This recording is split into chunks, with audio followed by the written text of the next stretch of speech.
iba a orientar un poquito la mini tarea, ¿ya? También les mandé un correo informándoles que estaban colocadas todas las PPT en una carpeta que está como programación o planificación de la asignatura, ¿ya? Que está precisamente al inicio del curso, ¿ya? Para que puedan acceder de manera rápida, ¿ya? Voy entonces a referirme a la tarea. No sé si ustedes tienen alguna duda en particular respecto a algunos de los aspectos de la tarea.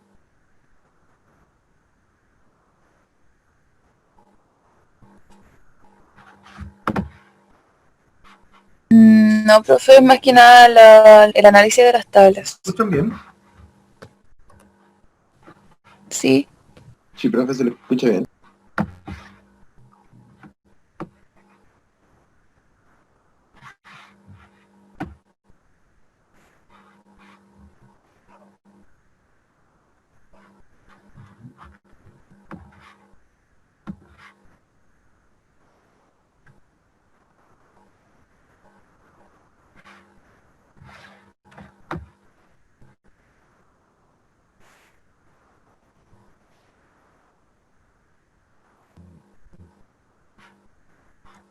Bien, voy a continuar con...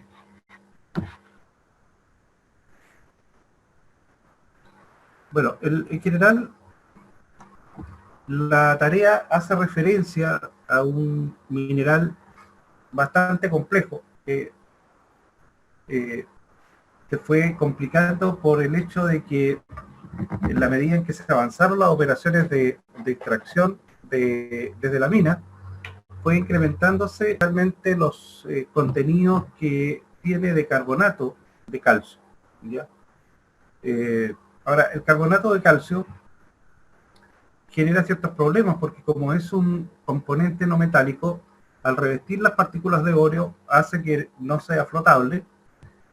Por otro lado, si uno piensa en procesos de lixiviación tradicionales como la cianuración, nos encontramos también de que los consumos de cianuro se aumentan significativamente conforme tenemos más presencia de este compuesto, ¿ya?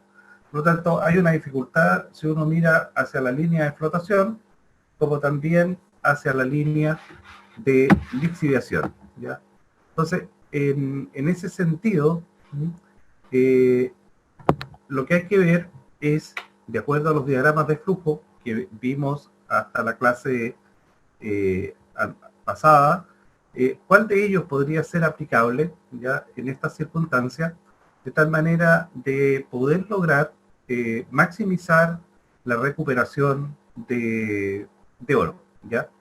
Es un mineral, en cierto modo, un poco atípico y muy parecido en términos de constitución a un mineral que está acá cerca de Santiago, que es el minera Puyalli, porque tiene un contenido importante de oro, pero con muy poco contenido de plata, ¿no? Lo que no es muy usual en la minería del oro, ¿ya? Entonces, en la tarea tenemos un análisis químico mediante ICP que nos entrega entonces la composición. En la mayoría de estos casos está dado en concentraciones de ppm. Entonces aquí tenemos, por ejemplo, el caso del oro, que está casi en el límite de detección, ¿ya? Estamos hablando de 0,005 partes por millón, ¿ya? Pero en realidad el mineral tiene una ley que está en el orden de 1 gramo por tonelada. Esa es más o menos la ley de oro de este material, ¿ya? Tiene, como ustedes ven, contenidos de plata del orden de 0,02, ¿ya? Bastante pequeño también en concentración, pero como siempre, siempre mayor a la concentración que tiene el oro, ¿ya? Y de aquí, evidentemente, uno puede destacar, ¿cierto? O puede evaluar la presencia de aquellos elementos que pudieran afectarnos el proceso de lixiviación. Uno de ellos es precisamente el calcio. Ustedes se fijan, el calcio está en en concentraciones del orden de 115, ¿ya? 115 partes por millón, ¿ya? Lo que es bastante significativo respecto a los otros elementos, ¿ya? Y también podemos ver entonces que, por supuesto, todo lo que está asociado a elementos tipo, por ejemplo, como asociaciones a carbono, presentan contenidos bastante importantes. Aquí tenemos 220 partes por millón. Recuerden ustedes que en la clase pasada hablábamos de que no era conveniente tener componentes de tipo carbonáceos porque finalmente inciden en los procesos de consumo de reactivo y finalmente en la efectividad de poder lograr la recuperación efectiva del oro. Para este caso, que hay algunos antecedentes de pruebas o ensayos realizados, se consideraron básicamente, aquí tenemos siete unidades geológicas, ¿ya? En la que la primera unidad geológica considera un bajo contenido de sulfuro, ¿ya? Por lo tanto, el oro que participa aquí pudiera ser más bien asociado a especies de cáncano metálica. Hay otro componente de geológico que corresponde entonces principalmente a un contenido bajo de óxido, ¿ya? Por lo tanto aquí el oro está asociado a este tipo de matriz. En el siguiente, un mixto, también bajo contenido, un mixto que considera entonces sulfuros y óxidos asociados en esta fase. Otro de las unidades que corresponde más bien a las zonas más sulfuradas, ¿ya? Corresponderían a estos tres componentes. Entonces tenemos una UG que son principalmente de sulfuro, otra UG que son óxidos y finalmente otra UG en otro sector que correspondería a un mixto entre estos dos componentes, ¿no? Entonces, si ustedes se fijan, hemos dividido la zona en donde están predominando los componentes de más bajas leyes con respecto a otras que tienen mejores leyes, ¿ya? Eso es simplemente para referenciar el estudio que aparece más adelante. Aquí podemos observar la forma de los minerales que se presentan. Tenemos en este yacimiento oro libre, aparece oro libre, a pesar de que aquí aparece 00, es por un tema de sensibilidad del equipo, pero hay que tener presente que el oro es el componente principal, por lo tanto, aquí debería aparecer, como les decía, del orden de 1 gramo por tonelada de oro, ¿ya? En el caso de la plata, también pasa a ser significativo, estábamos hablando más o menos de 0.002 partes por millón, ¿ya? Y por supuesto aparecen otros compuestos que asociados a estos dos elementos componentes principales, que son el cobre nativo, en muy baja concentración, calcopirita, también en baja concentración. Por lo tanto, uno lo que puede observar acá es que la asociación del oro y de la plata principalmente pasan por los componentes mayoritarios, que en este caso es la pirita. Entonces uno esperaría que el oro se encuentre asociado o ocluido en partículas de pirita, ¿ya? Y mucho menos en otras especies de oro, como podría ser el arsenopirita o el oro pimente, ¿ya? Porque las concentraciones son tremendamente más bajas respecto a la pirita, ¿ya? Vemos también que el componente cuarzo, que también es una especie que se asocia mucho con oro, aparece con un 4%, por lo tanto también podríamos tener asociaciones de oro con cuarzo,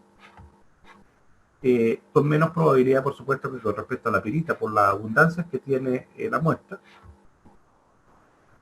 Aparece un K-feldespato, ¿ya? Que está también en asociación con calcopirita, que puede ser relevante porque está cerca casi de un 1%.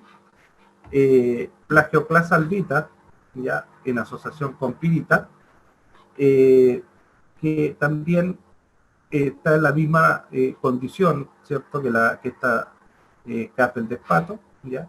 Y una serie de otros componentes, pero que ya empiezan a estar en concentraciones más pequeña y que son más bien elementos de ganga, ¿ya? Muy difícil encontrar oro en estas asociaciones, ¿ya? Y aparece, por supuesto, la calcita, ¿ya? Como uno de los componentes principales también, con 26%, o sea, más o menos la proporción de pirita se repite acá en calcita, ¿ya? Por lo tanto, esto hay que analizar cómo logramos separar efectivamente el oro de estas características del mineral. Para el caso de la calcita, entonces, dado el alto contenido que tiene, estamos frente a un mineral de tipo carbonáceo, ¿ya? De los que comentábamos en la clase, y deberíamos ver primero cómo enfrentamos el efecto del carbono en estas condiciones de proceso, y después orientar respecto, una vez que nos liberemos de eso, respecto a la posibilidad de recuperar oro de asociación con o de oclusión con pirita, ¿ya? Entonces tenemos dos alcances. El primero, el gran problema del carbonato, y el segundo problema es cómo el oro aparece asociado principalmente con pirita y en relación también al carbonato. Acá hay unos ensayos que se hicieron para cada una de estas UG, aplicaron distintas rutas de proceso.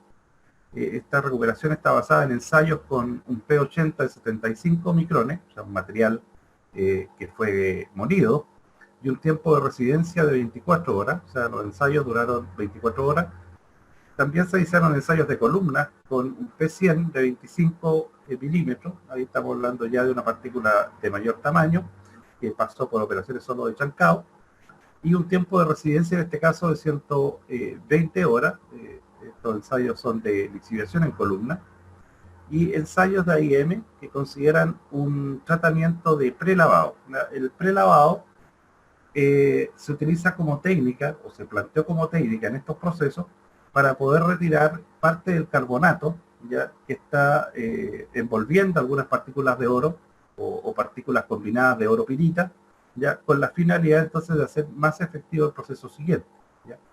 Entonces, en el caso de una lixiviación directa, o sea, tomar el material y lixiviarlo, se pudo encontrar, por ejemplo, que para una de las muestras se logran recuperaciones de 95,2 para una de las muestras geológicas.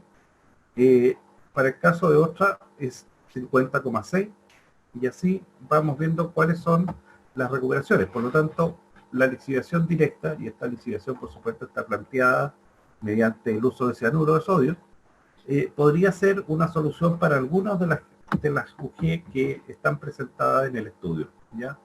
Recuerden ustedes que para que la lixiviación sea efectiva, tenemos que tener por lo menos una recuperación de 80%. Por lo tanto, algunos de estos cumplen esa condición como para pasar a esa consideración como etapa de proceso.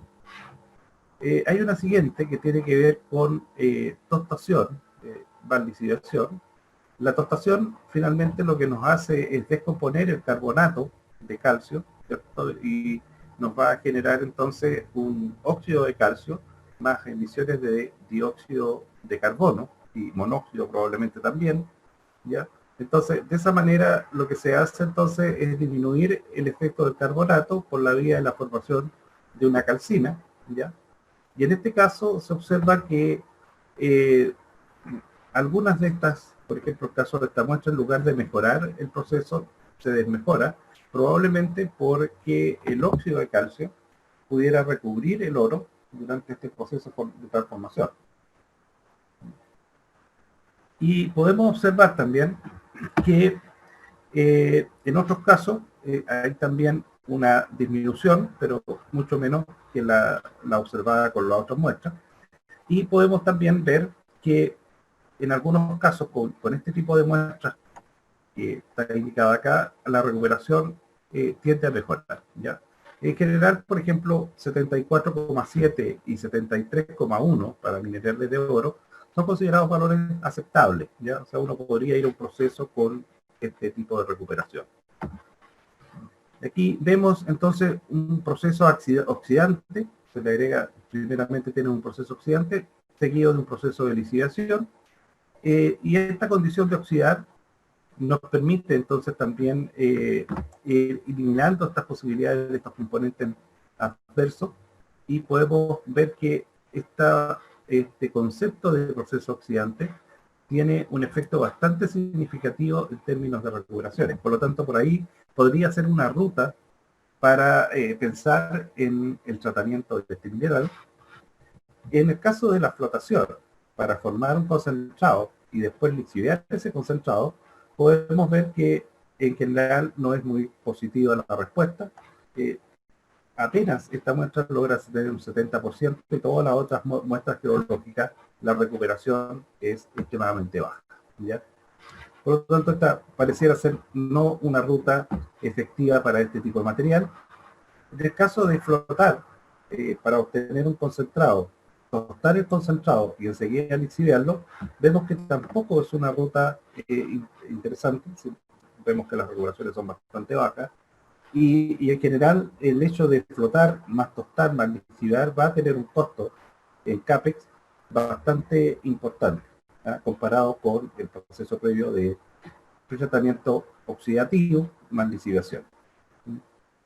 Se probó también el concepto de una concentración por centrifugación más una lixiviación de las colas y concentrados, y ahí se logra obtener, principalmente esta prueba se hizo para estas tres ensayos, o tres unidades geológicas en realidad, que tienen alto contenido de oro, por lo tanto pueden pagar procesos de esta naturaleza, y se puede observar entonces que también en algunos de ellos se generan un efecto positivo, no así en el caso de esta UGM, donde la recuperación de oro es de 37%. En ensayos de lixiviación en columna, por supuesto aquí estos son ensayos de lixiviación en columna usando el reactivo cianuro sodio y a las granulometrías que ya habíamos indicado, se logra obtener recuperaciones altas en algunas de estas unidades, pero en otras, ¿cierto?, se ve bastante menor la recuperación, ¿ah? Ahora, es que hay que mirar que aun cuando tenemos separada la SUG, ¿cierto?, desde el punto de vista de la explotación del yacimiento, no podemos prescindir de que cada UG va a tener que tener un proceso diferente. Tenemos que buscar un único proceso que nos permita entonces rentabilizar el proyecto. Y en esa condición, yo veo que la que tiene mayor opciones, ¿cierto?, porque hay un comportamiento más homogéneo de toda la UG, es precisamente este concepto de pretratamiento oxidativo o proceso oxidativo más una lixiviación con cianuro, ¿ya? Entonces, la idea es que ustedes Profe, puedan ver si frente a esta condición podríamos generar un cambio o mejora, ¿ya?, del proceso, ¿ya?, basado en esta información preliminar. profe, Aquí podemos observar también algunos conceptos asociados a esta UGM que tienen que ver más bien con las decisiones asociadas a los temas de chancado y molienda, que muestra precisamente este concepto de dureza que puede tener este material. ¿Mm? ¿Ok?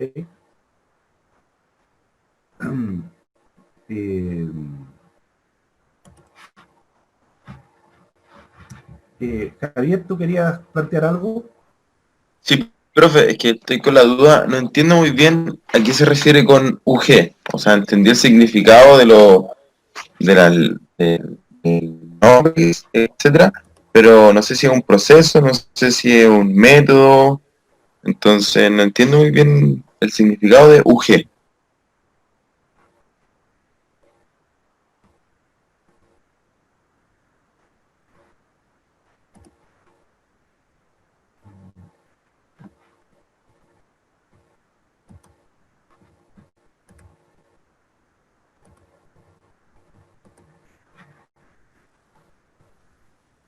Dime, Javier.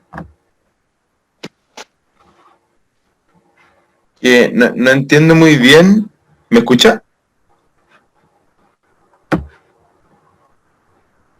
No te escucho. ¿Ahí sí? ¿Aló? demás me escuchan? Yo sí te escucho. Yo también te escucho, sí. Sí, yo también te escucho. El profe parece que no escucha. Ah.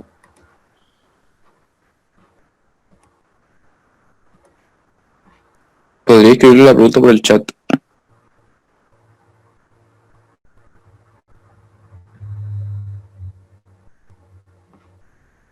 ¿Me escuchan o no? Sí, profe, sí lo escuchamos.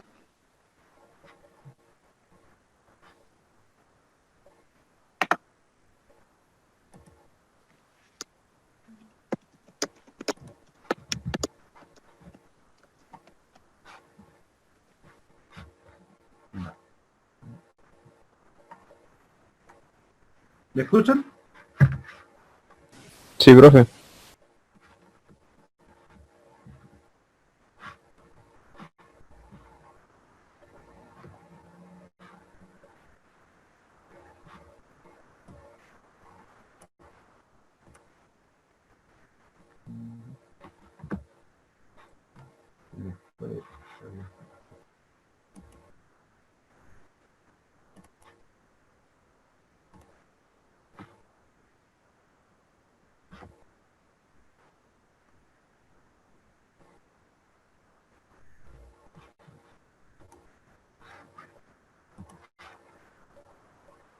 Bueno, acá evidentemente el tema del chancado también es un punto relevante y aquí tenemos algunos indicadores de algunos sistemas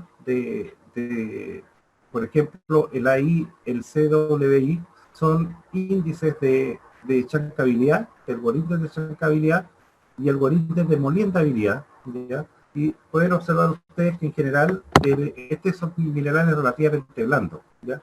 No vemos bolides muy altos, por lo tanto, desde el punto de vista del chancado y desde el punto de vista de la molienda, no vamos a tener grandes consumos de energía, ¿ya? La gravedad específica bastante similar a los minerales chilenos, por lo tanto, también observamos entonces que con la conducta en términos de flotación y en términos de lisivación deberían ser más o menos similares. El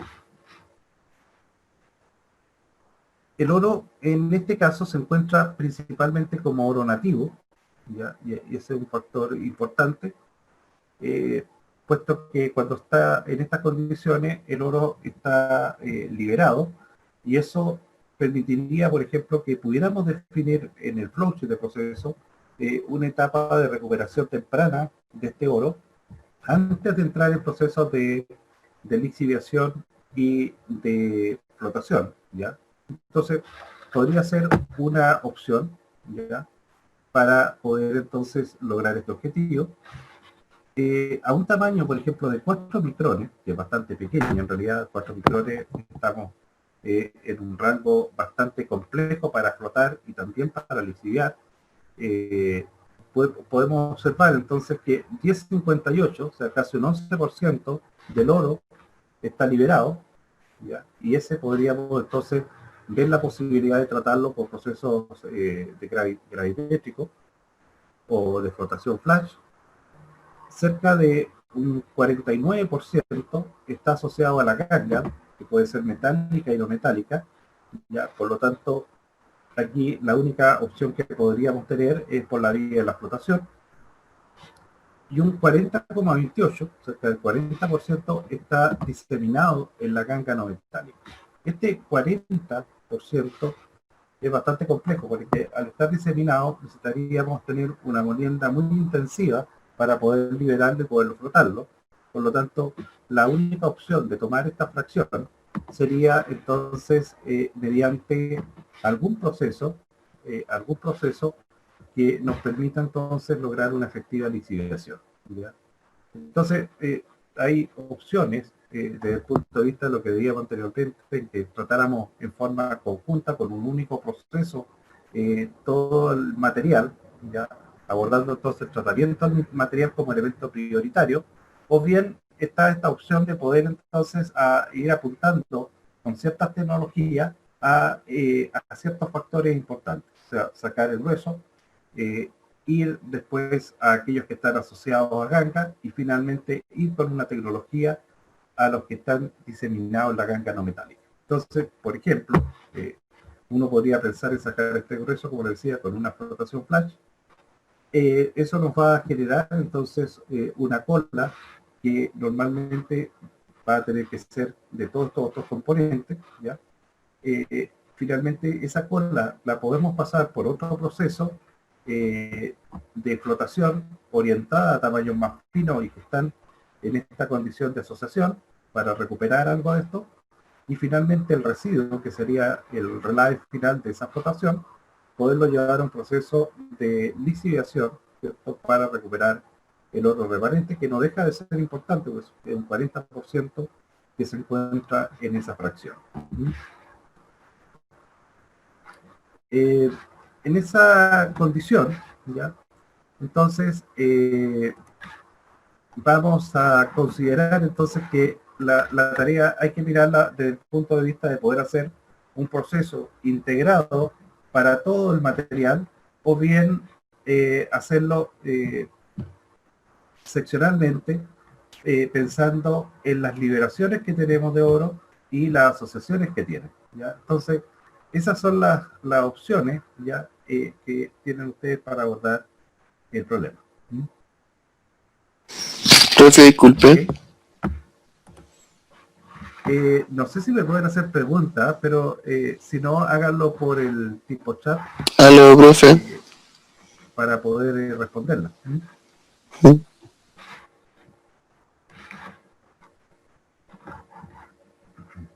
Bien.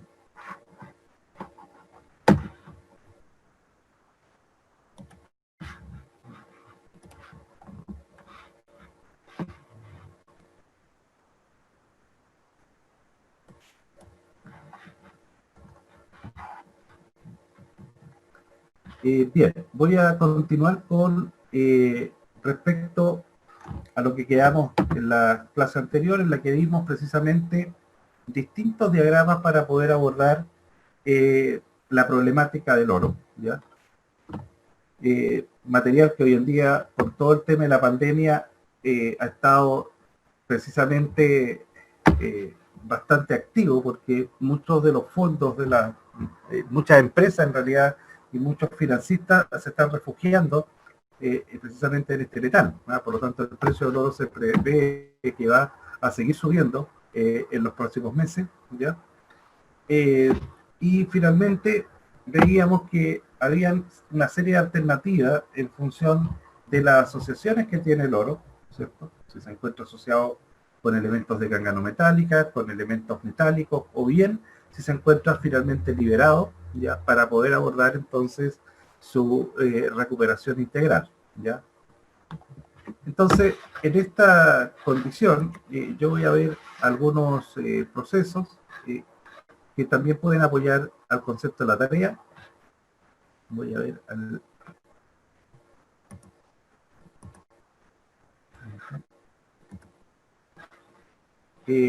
bueno, aquí por ejemplo tenía algunas preguntas.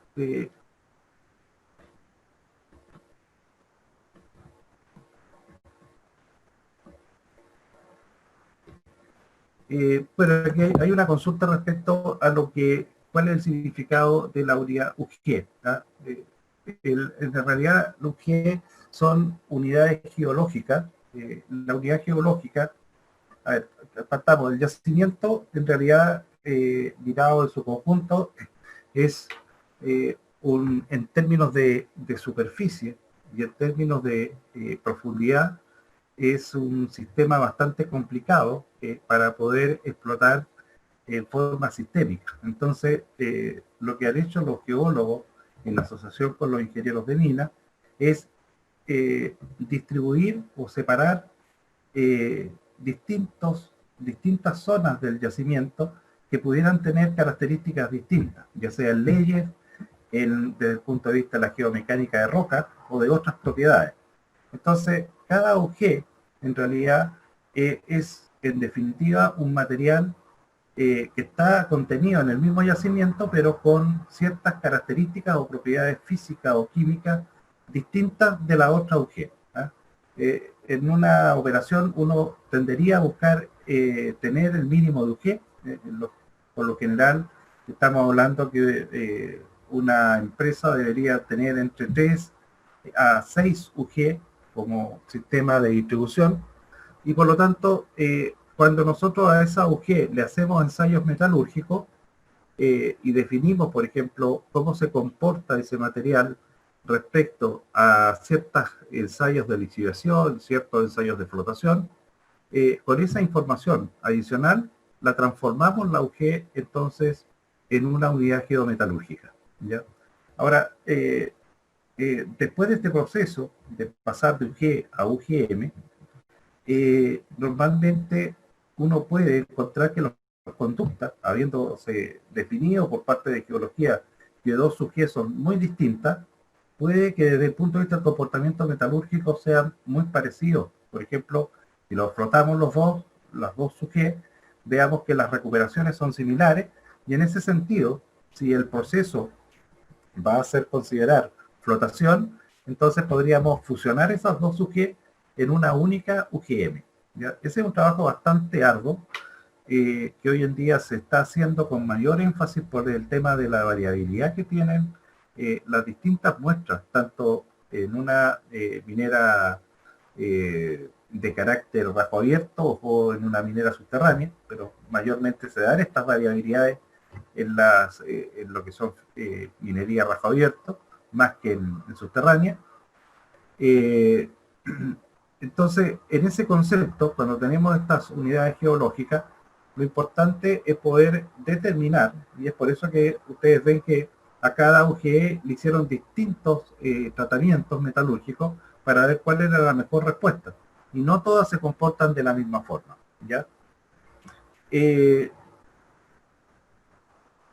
Respecto a las dos últimas tablas, voy a referirme enseguida. El significado UG, espero que haya quedado más o menos claro. En realidad hay harta información si quieren consultar en internet sobre este tema, pero es sumamente importante. Hoy en día, por ejemplo, uno de los aspectos que, por ejemplo, estamos desarrollando un proyecto para el caso de Collahuasi, Collahuasi óxido, ¿ya? Y ahí se estaba evaluando precisamente cuál era la variabilidad, por ejemplo, de la ley, de la dureza y de otros parámetros que podrían tener las distintas UG. Ahí se definieron 5 UG en esa zona del rasgo de Collahuasi. Y ahora se están haciendo las evaluaciones desde el punto de vista de la lixiviación. Entonces, cada UG se está estudiando la lixiviación a través de ensayos de lixiviación agitada, ensayos de lixiviación en botella y ensayos de lixiviación en columna, para ver si algunas de esas pudieran tener una conducta metalúrgica similar, ¿ya? Entonces, es súper importante ese concepto. Si no lo tienen muy claro, échenle una mirada, porque hoy en día la tendencia de las plantas es a generar unidades geometalúrgicas en las que participan geólogos, mineros y metalúrgicos, ¿ya? Se fusionan estas tres especialidades para poder desarrollar estos modelos que después reportan a lo que es la planificación, ¿ya? Entonces, todo lo que está relacionado con la explotación finalmente está muy asociado o muy vinculado con una clara definición de la unidad geológica y finalmente también de la unidad geometalúrgica. Voy a referirme ahora a las dos tablas que están acá, estas últimas dos tablas, que hacen alusión principalmente a las propiedades de dureza que tienen las rocas, ¿ya? Los primeros dos indicadores que aparecen acá en esta tabla, el ASUI y el CWSUI, se refieren principalmente a la dureza que puede tener la roca para efectos de chancado, ¿ya? Los valores que se indican acá, si ustedes se fijan, este Ward Index de chancado es bastante bajo, ¿ya? Uno esperaría, por ejemplo, en un mineral de cobre, que este Ward Index de chancado estuviera por sobre 13, ¿ya? Y podemos ver también que acá abajo, bueno, el A sub I es un factor de determinación del CW sub I. ¿Ah? Este viene de un test, de un ensayo que determina precisamente esta variable, y el valor que tenemos acá también nos está indicando que es una roca de naturaleza blanda, ¿ya?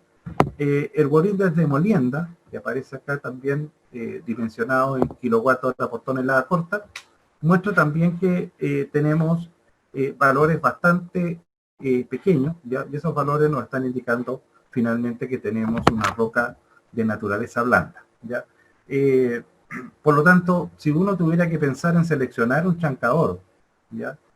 Para estas condiciones pensaría más bien en un chancador de mandíbula más que en un chancador de cono, porque los chancadores de cono, cuando tenemos materiales blandos, tienden a pegarse en el manto, ¿ya? Y a generarnos problemas en términos de poder entonces generar un traspaso adecuado de ese material, ¿ya? En el caso de la molienda, puesto que son materiales blandos, vamos a tener que considerar entonces asegurarnos de no remoler, que no se genere una extremada remolienda del material, de tal manera de que la flotación pueda ser efectiva si es que consideramos procesos de esa naturaleza, ¿ya? Entonces, toda esta primera tabla nos da valores respecto a los dominios de dureza en operaciones de chancado, que son las dos primeras filas, y la tercera fila se refiere a las operaciones de molienda, ¿ya? Es el indicador para molienda, ¿ya? Y finalmente, abajo nos entrega la gravedad específica de cada uno de estos minerales, de cada uno de los minerales asociados a cada UG, ¿ya? Cada uno de estos valores, o cada una de estas columnas representa una unidad geológica, ¿ya? Y si ustedes se fijan, las densidades son bastante parecidas a las que nosotros normalmente encontramos en minerales de cobre, ¿ya? En el caso de la tabla 2 que aparece acá, ¿ya? Se refiere principalmente a las muestras de sulfuros de cobre, ¿ya? Y nos indica principalmente variables que están asociadas al impacto y a la abrasividad que tiene esta roca, ¿ya? Entonces, podemos observar que en estas muestras, ¿ya? Tenemos entonces aquí para esta unidad geológica y para esta otra unidad geológica los correspondientes valores, ¿ya? Y por lo general van a ver ustedes que termina con una clasificación en función de estos parámetros que están asociados a modelos de chancado, ¿ya? En la que dice que es un material en realidad muy blando, ¿ya? Y los indicadores de abrasión están también en condiciones de bajo a medio, ¿ya? Por lo tanto, son característicos de materiales que tienen esta connotación o esta característica de ser materiales más bien en el rango de materiales no duros, ¿ya? Y por lo tanto, eso nos está indicando que desde el punto de vista del comportamiento, los equipos vamos a tener una mantenibilidad mucho menor que la que podríamos tener con un material que fuera, por ejemplo, muy duro o abrasivo, ¿ya? No sé si respondí todas las consultas. En todo caso, a medida que ustedes vayan analizando la tarea y surgiendo dudas, me las pueden ir comentando y yo les voy dando luces, ¿ya? Yo creo que es importante que refuercen este concepto de UG y UGM. Yo creo que tengo una PPT, voy a ver si la encuentro por ahí, que la desarrollé en algún momento en un seminario.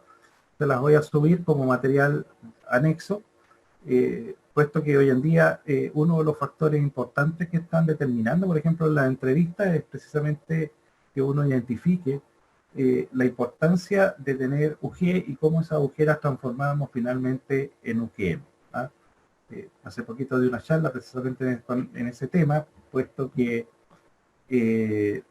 cuando tenemos, por ejemplo, una UG muy variable, ¿no? Porque el tema es que frente a un UG que es variable, necesitamos tener entonces un nivel de sondaje mucho mayor que en el caso que tengamos una UG que sea muy uniforme, ¿ya? Entonces, hay UG, por ejemplo, en que la variabilidad de las leyes es tan alta, como por ejemplo podemos encontrar leyes de 0,3 hasta leyes de 1,2% de cobre, en una sola UG, ¿ya? Y eso sería tremendamente variable, y eso obliga entonces a que uno tenga que hacer más sondajes que en el caso de una UGV que sea uniforme, ¿ya?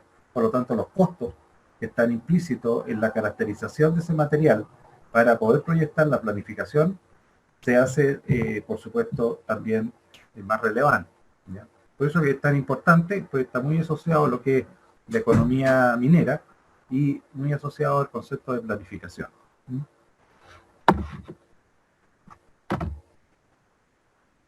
Bien, yo voy a pasar por lo menos a enunciar algunos aspectos que también podrían servir para el desarrollo de la tarea. La mineralogía del oro, en general la principal ocurrencia mineralógica del oro es como oro nativo, y aquí veíamos en este caso la tarea que hay cerca de un 10% del oro que está en esta condición, y fino, normalmente en forma de inclusiones, dentro de otros minerales como pirita, arsenopirita, calcopirita, espalerita, limonita, cuarzo y en materias carbonosas. Y aquí podemos observar entonces que se da esta condición de que el oro, la otra fracción importante del oro, se encuentra diseminada probablemente dentro de la pirita, y también en la materia carbonosa que compone este yacimiento. Por lo tanto lo tenemos distribuido en estos dos componentes. Cuando está en pirita estaría en ganga metálica, y cuando está en materia carbonosa estaría en material no metálico, ¿ya? Y aquí en este caso se da en las dos, ¿ya?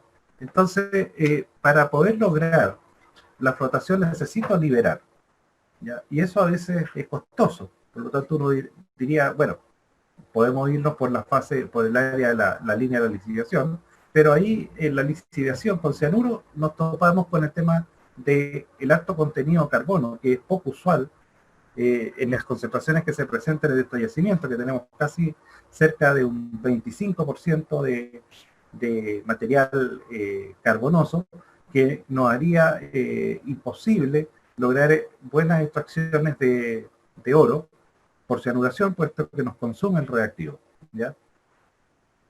La mineralogía del oro normalmente está determinada por la forma como se presenta. Uno de ellos es el electrum, cuando el contenido de plata es 20% más, tiende a aparecer este tipo de material. En el caso de minerales oxidados, la oxidación y otras alteraciones, por ejemplo, de tipo hidrotécnica, permite que el rompimiento de la estructura de la roca incremente entonces la permeabilidad, y eso hace entonces que sean más lixiviables. En el caso de los minerales sulfurados, aparecen normalmente asociaciones comunes con las piritas y la arsenopirita. Como les decía en la tarea, el oro está asociado principalmente a pirita.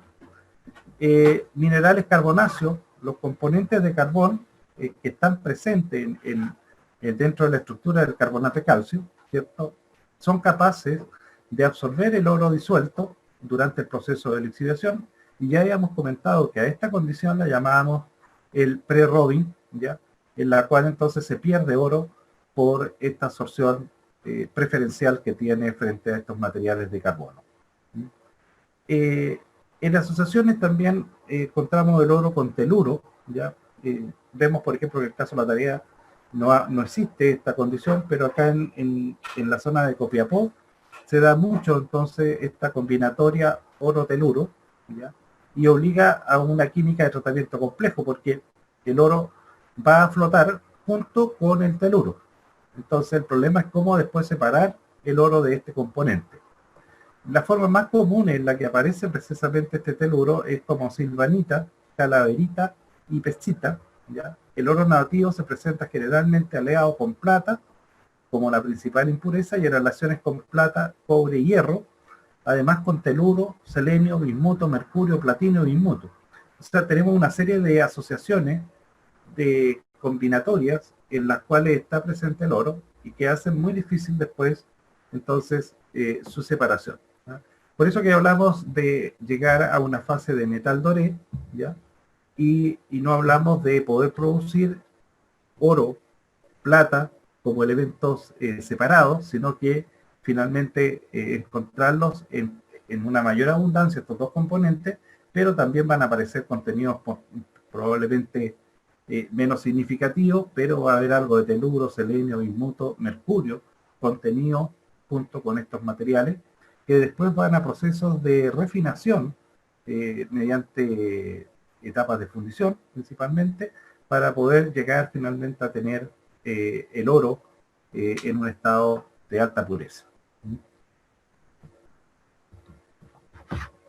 Aquí podemos observar situaciones en las que se muestra hay un sulfuro, ¿ya? Y el oro podemos decir que está prácticamente liberado porque tiene una gran superficie expuesta hacia afuera y una fracción menor en combinatoria con sulfuros. Aquí presencia de oro en los límites de grano de sulfuro, ¿ya? Entonces vemos el oro que está situado por sobre los granos de sulfuro.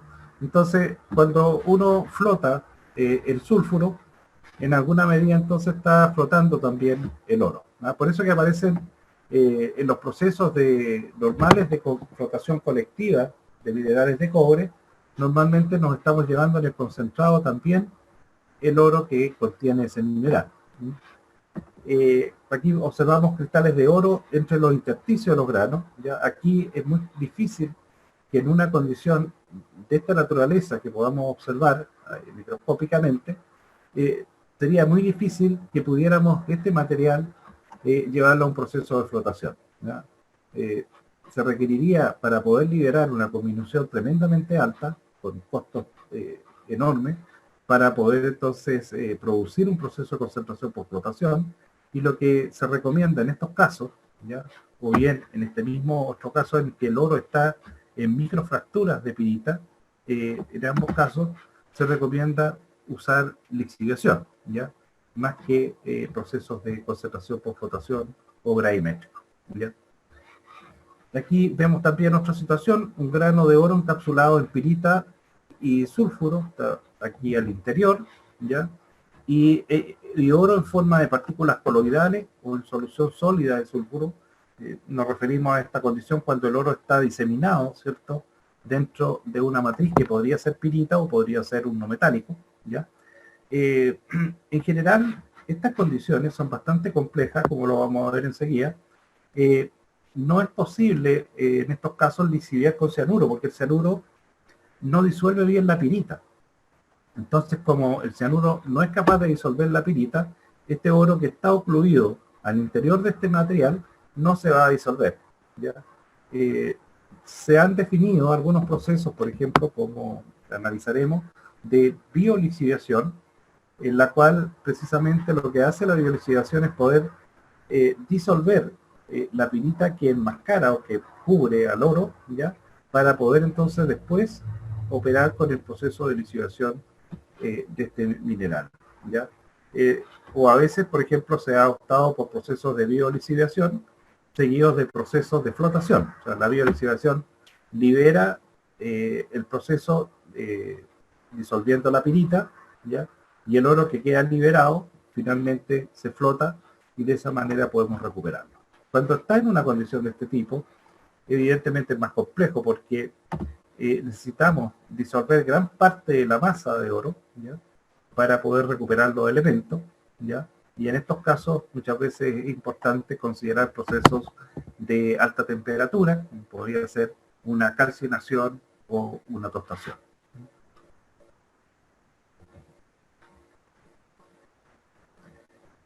Aquí podemos observar entonces la presencia de oro nativo. Aquí tenemos un grano grande, lo que podría ser el oro nativo, pero hoy en día es difícil encontrar estos granos tan grandes, lo que finalmente se encuentran en partículas más pequeñas, pero es más o menos la misma estructura que se observa, ¿cierto?, presente en los minerales, ¿ya? Lo más usual es encontrar el oro nativo cubierto parcialmente por óxidos de hierro, ¿ya? Como este caso. Entonces la parte más brillante que se ve acá es el oro, ¿ya? Y la matriz más oscura que está abajo es precisamente una matriz de magnetita, ¿ya? Acá vemos oro nativo encapsulado en un hidróxido de hierro, ¿ya? Entonces tenemos partículas de oro, pero que están en una matriz de hidróxido, ¿ya? En estos casos en estos dos casos que vemos acá, en que están parcialmente en óxido, es mucho más fácil producir una licidación por cianuro, ¿ya? Y recuperar el oro, que en los casos previos que veíamos con la pirita.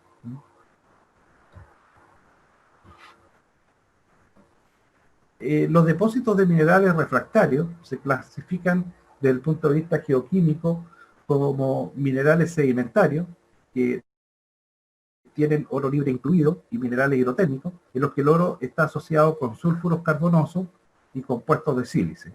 Ese es el caso de este mineral que tiene en la tarea, ¿ya? En la cual tenemos una clasificación de esta naturaleza, de un componente tipo sedimentario, y también a eso está asociado que el material sea extremadamente blando comparado con otros tipos de roca.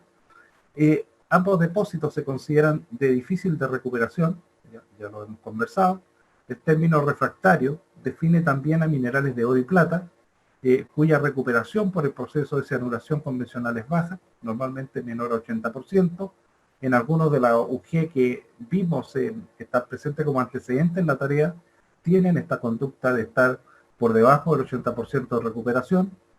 Y aquí vemos precisamente una microfotografía donde aparece el oro encapsulado en una gran partícula de pirita. Aquí en esta parte está el oro, ¿ya? Esta es la fracción de pirita, ¿ya? La partícula de pirita que tiene prácticamente ocluido al oro, y el resto de los componentes que se ven en el oscuro son los componentes no metálicos de la roca. Acá vemos oro encapsulado en un grano de marcasita, que es un compuesto también de hierro. Entonces vemos que el amarillo profundo es la marcasita, ¿ya? Y los pequeños granitos que se ven acá corresponden precisamente a granos de oro que están en esta matriz de marcasita, ¿ya? Entonces, evidentemente, si ustedes consideran moler para poder liberar estas partículas resulta tremendamente costoso. Estos granos normalmente están a tamaño entre 4 y 2 micrones, ¿ya? Por lo tanto, llegar a ese nivel de conminución es muy caro, y evidentemente hay que buscar una alternativa de lixiviación en estos casos.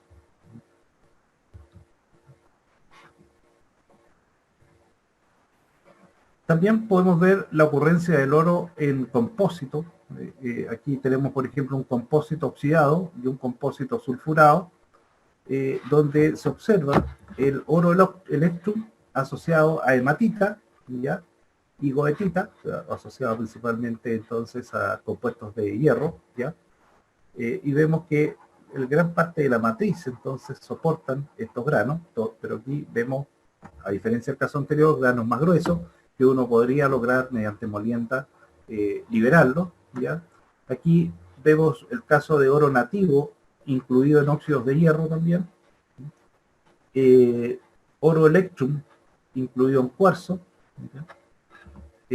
Oro electrum asociado a hematita, goetita, por lo tanto aquí vemos una asociación también con otros compuestos de hierro, y acá asociado a compuestos sulfurados, oro electrum libre, vemos precisamente estos granos que están liberados prácticamente de la matriz, oro electrum incluido en pirita, ¿ya?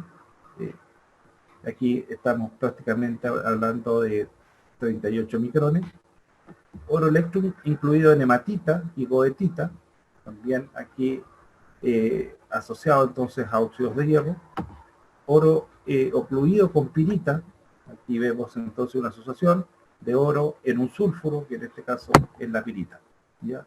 Entonces, poder identificar tempranamente vía estudios mineralógicos la forma en que se encuentra distribuido el oro en la roca matriz resulta tremendamente relevante para poder tomar una decisión respecto al proceso que tenemos que considerar, y por supuesto respecto al diagrama de flujo, que es más pertinente para este tipo de materiales.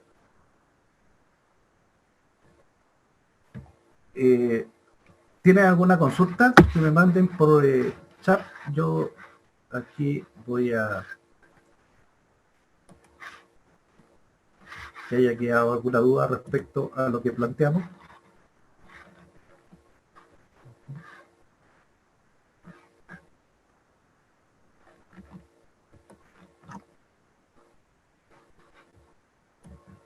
Bueno, eh, en relación con la flotación de oro, que es lo que vamos a ver ya en las próximas clases, yo creo que vamos a cerrar el próximo lunes con flotación y el día martes iniciaríamos con procesos de lixiviación, donde vamos a evaluar entonces prácticamente 3 alternativas de reactivo. Una de ellas es precisamente el cianuro, que es el más utilizado a escala mundial, pero vamos a analizar también la conducta del oro frente al tiosulfato de sodio, que es un reactivo que está fuertemente indicándose como la posibilidad cierta de cambiar del cianuro a este tipo de reactivo más amigable con el medio ambiente, ¿ya? Y también vamos a analizar un reactivo nuevo que ha aparecido, que podría ser también desafiante porque se logran extracciones mucho mejores que con el tiosulfato en términos cinéticos, pero en esa condición hay que tener presente que el reactivo es tremendamente más caro, ¿ya? Por lo tanto, ahí hay un tema que, si bien es cierto en lo técnico es bueno, desde el punto de vista del punto de vista que la economía del proceso puede ser muy caro, ¿ya? En relación con el formato que me preguntan de la tarea y cuándo se entrega la tarea, yo creo que vamos a usar para las mini tareas, el formato va a ser de tipo libre, no es distinto a lo que va a ocurrir con las tareas obligatorias, ¿ya? Ese formato libre implica que ustedes principalmente respondan a la tarea, no gasten mucho tiempo en buscar antecedentes o estado del arte del tema, sino que más bien hay un problema, ustedes plantean la solución, ¿ya? En realidad no se vayan por las ramas, sino que vayanse directamente a resolver el problema. Es distinto a la tarea obligatoria, porque la tarea obligatoria tiene un formato que yo se los voy a entregar junto con la tarea, y que sigue entonces la técnica del método científico, en la cual hay una pequeña introducción, hay un estado del arte, hay un planteamiento del problema y finalmente la propuesta de solución. Ahí es distinto, vamos a tener una orgánica diferente, por eso es que en las tareas obligatorias hemos considerado grupos de 4 personas, a diferencia de las mini tareas, que son, como les decía, de trabajo más directo de ustedes, y por lo tanto más libre. En ese sentido no hay un estereotipo de cómo se tiene que realizar cada una de ellas, ¿no? Entonces, evidentemente, ahí ustedes también tienen una oportunidad de que, en la medida en que lo presenten de la mejor forma, la solución es donde está puesto el valor de la nota, ¿ya? Entonces, ustedes podrían dedicarse exclusivamente al desarrollo, no considerar nada más, y ese desarrollo, en la medida en que esté bien planteado, va a tener la mejor calificación, ¿no? No sé si le quedó claro eso, ¿no? Pero en definitiva es formato libre para las mini tareas y tiene un formato rígido para el caso de la obligatoria. Para las evaluaciones, bueno, con todos los problemas que tuve con el computador, no he subido el Excel, así que hoy día en la tarde se los voy a subir en la misma carpeta donde están ubicadas las presentaciones. Ahí van a poder ver las fechas de cada una de las actividades del curso, ¿ya? De esa manera resolvemos este tema. No me recuerdo, pero me parece que la segunda quincena de octubre está considerado el primer certamen. Ahora, los contenidos del primer certamen tienen que ver con el tema oro, ¿ya? De tal manera que el segundo certamen, que es ya en diciembre, tiene que ver con todo lo que tiene que ver con minerales no metálicos, ¿ya? Ahí va a entrar todo lo que tiene que ver con la minería del litio, la minería del yodo, y por supuesto también la minería del cobalto. Entonces, ahí nos vamos hacia los no metálicos en la segunda prueba. Ok, no sé si quedan respondidas todas las consultas.